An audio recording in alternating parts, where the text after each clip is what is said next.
सावंतवाडी येथील संस्थानकालीन ऐतिहासिक जिल्हा कारागृहाची एक जुनी आणि ऐतिहासिक संरक्षक भिंत कोसळल्याने पुरातत्व आणि वारसा संरक्षणाच्या दृष्टीने मोठा धक्का बसला आहे.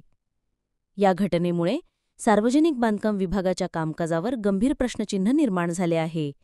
मिळालेल्या माहितीनुसार ही संरक्षक भिंत आज अचानक कोसळली. ही भिंत कारागृहाच्या बांधकामाच्या सुरुवातीच्या काळात म्हणजेच ऐतिहासिक काळात दगड आणि चुन्याचा वापर करून बांधण्यात आली होती. ती त्या काळातील स्थापत्यकलेचा एक उत्कृष्ट नमुना मानली जात होती.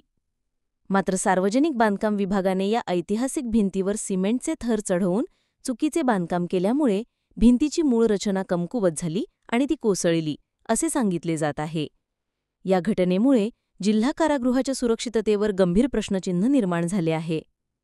कारागृहाच्या चारही बाजूंनी तटबंदी नसल्यामुळे भविष्यात मोठी हानी होण्याची भीती व्यक्त केली जात आहे.